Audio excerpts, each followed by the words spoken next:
Hi guys, എന്താണ് എല്ലാവർക്കും സുഖമാണെന്ന് വിശ്വസിക്കുന്നു. അഫാൻ എന്ന് പറയുന്ന ഒരു കൊടും ക്രിമിനലിന്റെ കഥ ഇപ്പോഴും തുടർന്നുകൊണ്ടിരിക്കുകയാണ്. ഇപ്പോഴും അത് തുടർന്നുകൊണ്ടിരിക്കുന്നതിന്റെ കാരണം എന്ന് പറയുന്നത് ഈ ഉമ്മയിൽ ഉണ്ടാക്കുന്ന ചില നിർണായക മൊഴികളിലെ മാറ്റങ്ങളാണ്. അതായത് അവർ ആദ്യം പറയുന്നു, എൻ്റെ മകനല്ല എന്നെ കൊല്ലാൻ ശ്രമിച്ചത്, ഞാൻ താഴെ വീണതാണ്, എൻ്റെ ഓർമ്മ ശരിയാണ്, എനിക്ക് എൻ്റെ മകനെ വിട്ടുതരണം, കാണണം, സംസാരിക്കണം എന്നൊക്കെയാണ് ഇവർ പറയുന്നത്. ഇപ്പം പെട്ടെന്ന് അവർ മൊഴി മാറ്റി പറയാണ്, എന്നെ പുറകുന്ന ഉമ്മ എന്നോട് ക്ഷമിക്കണം എന്ന് പറഞ്ഞിട്ട് എൻ്റെ കഴുത്തേൽ ഷോള് കുരുക്കി മകൻ തന്നെയാണ് കൊലപ്പെടുത്താൻ ശ്രമിച്ചത് എന്നാണ് ഇപ്പം മാറ്റി പറയുന്നത്. ഇന്നലെ വരെ ഞാൻ വീണതാണ്, എനിക്ക് നല്ല ഓർമ്മയുണ്ട്, അന്നത്തെ കാര്യങ്ങളൊക്കെ എനിക്ക് നന്നായിട്ട് അറിയാമെന്ന് ഒറ്റ സ്റ്റാൻഡിലാണ് നിന്നുകൊണ്ടിരുന്നത്. പെട്ടെന്ന് കുറച്ച് ചുരുങ്ങിയ സമയം കൊണ്ട് അവരവരുടെ മൊഴി മാറ്റി പറയുകയാണ്. ഓക്കെ, അപ്പോൾ അതിൽ കുറേ പേര് പറയുന്നുണ്ട് അവർ സർജറി കാര്യങ്ങളൊക്കെ കഴിഞ്ഞതുകൊണ്ട് അവരുടെ മെമ്മറിയിൽ ഏറ്റ എന്തെങ്കിലും ഒരു കാരണം കൊണ്ടായിരിക്കാം. പക്ഷേ അന്നത്തെ ആ ഒരു കാര്യങ്ങൾ രാവിലെ മുതൽ ഈ ഒരു സംഭവം ഇൻസിഡൻറ്റ് ഉണ്ടാകുന്നത് വരെ മകനെ സ്കൂളിൽ അയച്ചതും അല്ലാത്തതും എല്ലാ കാര്യങ്ങളും അവർക്ക് ഓർമ്മയുണ്ട്. ഈ ഒരു കാര്യത്തിൽ മാത്രമേ അവർക്ക് വ്യക്തത കുറവുള്ളൂ.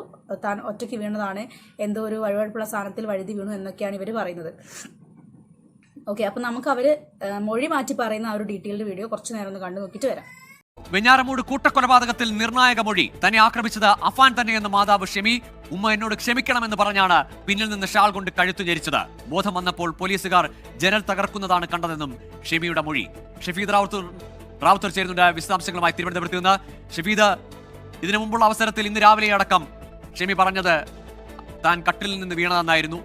അമ്മയുടെ മകനോടുള്ള സ്നേഹം, കരുതൽ, അല്ലെങ്കിൽ അവർക്കത് വിശ്വസിക്കാനാവാത്ത കാര്യമാണ് ഇപ്പോഴുമെന്നായിരുന്നു പിതാവ് പറഞ്ഞതൊക്കെയും. പക്ഷേ ഇപ്പോൾ അമ്മ കാര്യങ്ങൾ ഒന്നൊന്നായി വിശദീകരിക്കുകയാണ് അന്വേഷണ സംഘത്തോട്. ഇന്ന് വൈകിട്ടോടുകൂടി കിളിമാനൂർ സിയുടെ നേതൃത്വത്തിലുള്ള സംഘം ഈ ഷെമിയെ വിശദമായി തന്നെ മൊഴി രേഖപ്പെടുത്തി കാര്യങ്ങൾ അവരോട് ചോദിച്ചറിഞ്ഞു. ആ ഘട്ടത്തിലാണ് ഓക്കെ, എല്ലാവരും കേട്ടല്ലോ. അപ്പോൾ ഇതാണ് ഇപ്പോഴത്തെ അവരുടെ സ്റ്റാൻഡ്.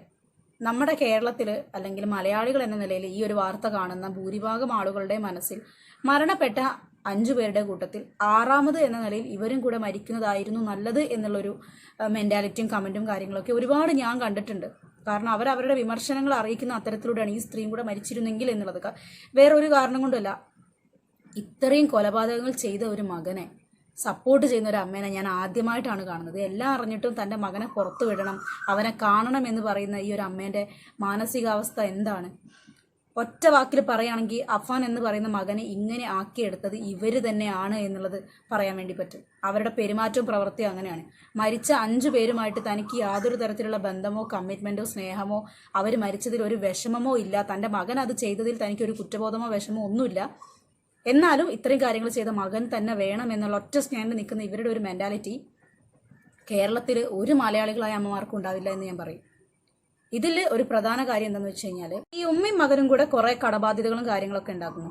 പക്ഷെ അതിൻ്റെ യഥാർത്ഥ മുഖം പുറത്തു വരുമെന്ന് ആലോചിക്കുന്ന സമയത്ത് എന്ത് ചെയ്യുക? ഈ സ്ത്രീ വല്ലാതെ പേടിക്കുകയാണ്. ഈ പേടി കാരണമാണ് ഈ അഫാൻ എന്ന് പറയുന്ന പുള്ളിക്കാരനെ കാണണം എന്ന് പറയുന്നത്. കാരണം അയാളോട് സംസാരിച്ചാലേ ഈ ഒരു കാര്യം പുറത്തു വരാതിരിക്കാൻ വേണ്ടി അഫാൻ എന്തെങ്കിലുമൊക്കെ പറഞ്ഞ് പിരികേറ്റാൻ പറ്റുള്ളൂ. ഇവരുടെ കണക്കിനെ കുറിച്ചോ കണക്ക് എഴുതി വെച്ച ഡയറിനെ കുറിച്ചോ അങ്ങനത്തെ കാര്യങ്ങളൊന്നും ചോദിക്കുമ്പോൾ ഇവർക്ക് ഉത്തരമില്ല, ഒന്നും പറയുന്നില്ല. എന്തിനായിരുന്നു ഇവർക്ക് ഇത്രയും കടബാധ്യത എന്നുള്ള ചോദ്യത്തിന് ഇപ്പോഴും ഉത്തരം കിട്ടിയിട്ടില്ല. ഒരു കണക്കിന് ഇവരുടെ ഈ ഒരു പണക്കൊതി തന്നെയാണ് അഫാന്റെ ഈ അവസ്ഥയ്ക്ക്, ഇന്നത്തെ ഇവരുടെ അവസ്ഥയ്ക്കും കാരണമെന്നാണ് ഭൂരിഭാഗം ജനങ്ങളും വിശ്വസിക്കുന്നത്. ശരിയല്ലേ? കാരണം മരണപ്പെട്ടതിൽ ഒരാൾ ഇവരുടെ 2ാമത്തെ മകനും കൂടിയാണ്. 2ാമത്തെ മകനെ മൂത്ത മകൻ കൊന്നതിൽ വരെ ഒരു വിഷമമില്ലാതെ കൊന്നവന് വേണ്ടി കരയുന്ന ഒരു അമ്മേനെ ആർക്കെങ്കിലും കാണാൻ വേണ്ടി പറ്റുമോ? ഞാൻ കണ്ടിട്ടില്ല ഇന്നേ വരെ. ന്യായമായി നോക്കുന്ന സമയത്ത് ഏതെങ്കിലും ഒരുത്തിന് ഇങ്ങനെ ക്രൈം ചെയ്തിട്ടുണ്ടെങ്കിൽ അവനെ കാണണ്ട, ഇവൻ എൻ്റെ മകനല്ല എന്ന് പറയുന്ന അമ്മമാരെ എനിക്കറിയാം. മരിച്ചുപോയ 5 പേരിൽ ഒരാളെ ഓർത്ത് ഈ സ്ത്രീക്ക് വിഷമമില്ല എന്നുണ്ടെങ്കിൽ, സ്വന്തം ഭർത്താവിൻ്റെ വിഷമങ്ങൾ വരെ അഫാന്റെ മുമ്പിൽ മുങ്ങി പോകുന്നുണ്ട് എന്നുണ്ടെങ്കിൽ, മരിച്ച 5 പേരോടും ഈ സ്ത്രീക്ക് അഫാനെ പോലെ തന്നെ വാങ്ങിച്ച പൈസ തിരിച്ചു ചോദിച്ചതിൽ ഈ സ്ത്രീക്ക് ഏതോ രീതിയിലുള്ള ദേഷ്യമോ വാശിയോ മനസ്സിലുണ്ടായിരുന്നിരിക്കണം. അതുകൊണ്ടാണ് ഈ മരിച്ച 5 പേരോടും അവർക്ക് യാതൊരു തരത്തിലുള്ള ഒരു കമ്മിറ്റ്മെൻറ്റോ അല്ലെങ്കിൽ ഒരു വിഷമമോ ഇല്ലാതെ, ഒരുപക്ഷെ അവരുടെ മകൻ ഇതിലറിയാതെ പെട്ടുപോയതാകാം, അങ്ങനെയും വരാം. ഇത് അഫാനല്ല കേട്ടോ, മരിച്ചുപോയ ആ ചെറിയ പയ്യൻ, അവൻ്റെ കാര്യം ഞാൻ പറയുന്നത്. ഇവർക്ക് അഫാനെ കിട്ടിയിട്ട് ഇവർക്ക് എന്ത് ചെയ്യാനാണ്? കൊലയാളീൻ്റെ കൂടെ ജീവിച്ചു പോകാനോ? എത്ര പേരൊക്കെ ഇനി അവൻ വധഭീഷണിയാണെന്നുള്ളത് കണ്ടറിയാം. ഇനി ആരൊക്കെയോ വക വരുത്താനുണ്ടായിരുന്നു, പക്ഷേ അതിന് മുമ്പ് പോലീസിൽ കീഴടങ്ങേണ്ടി വന്നാണ്. പുറത്തിറങ്ങിയിട്ട് എന്താ വക വരുത്തേണ്ടവരുടെ ലിസ്റ്റിൽപ്പെട്ട ആൾക്കാരെ എല്ലാം കൊന്നൊടുക്കാൻ വേണ്ടിയിട്ടാണോ?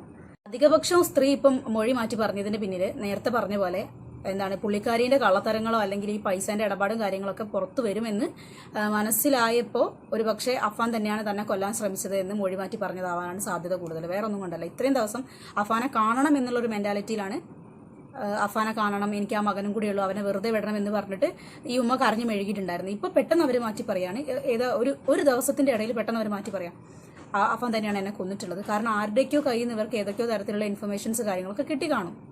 എങ്ങനെയെന്ന് വെച്ച് കഴിഞ്ഞാൽ നിങ്ങളുടെ പണമിടപാടുകളൊക്കെ ചോദ്യം ചെയ്യാൻ തുടങ്ങിയിട്ടുണ്ട്, എന്താണ് ഏതാണെന്നൊക്കെ ചോദ്യം വരാൻ തുടങ്ങിയ സമയത്ത് ഞാനൊന്നും അറിഞ്ഞില്ല രാമനാരായണ എന്നുള്ള രീതിയിൽ അഫാൻ തന്നെയാണ് എന്നെ കൊല്ലാൻ ശ്രമിച്ചത് എന്ന നിലയിൽ എല്ലാം കൂടെ മകൻ്റെ തലയിൽ വെച്ച് കെട്ടി കൊടുത്തു കഴിഞ്ഞാൽ ഇവർ സേഫ് ആണല്ലോ. ഇവരുടെ കാര്യങ്ങളിലേക്ക് പിന്നെ അന്വേഷണങ്ങൾ വരില്ലല്ലോ. എന്തിനായിരുന്നു പൈസ, എന്തിനായിരുന്നു ഡയറി, ഈ എഴുതി വെച്ച കണക്ക് കാര്യങ്ങളൊക്കെ എന്തായിരുന്നു, ആ മകനും ഉമ്മയും കൂടെ എന്തിനാണ് ഇത്രയും പൈസ വാങ്ങി കൂട്ടിയത്, ഇങ്ങനത്തെ കാര്യങ്ങളൊന്നും ഇവർ ബോധ്യപ്പെടുത്തേണ്ട ആവശ്യം വരുന്നില്ല.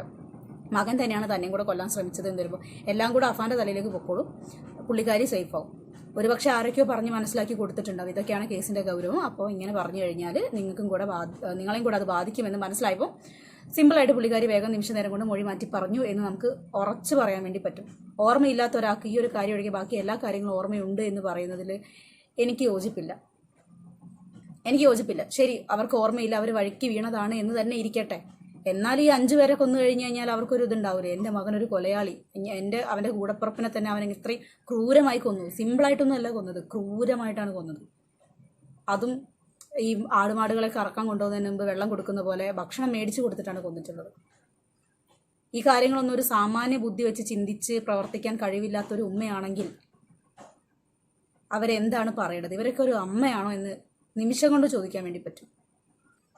എന്തായാലും ഈ കേസ് സംബന്ധമായിട്ട് കൂടുതൽ തെളിവുകൾ പുറത്തു വരട്ടെ. ഷെമിയുടെ പങ്ക് എന്തായാലും പോലീസ് വ്യക്തമായിട്ട് അന്വേഷിക്കണം എന്നാണ് എനിക്ക് പറയാനുള്ളത്. ഇനി നിങ്ങളുടെ അഭിപ്രായങ്ങൾ നിങ്ങൾ കമൻറ്റായിട്ട് രേഖപ്പെടുത്തുക. മറ്റൊരു വീഡിയോ ആയിട്ട് കാണുന്നതുവരെ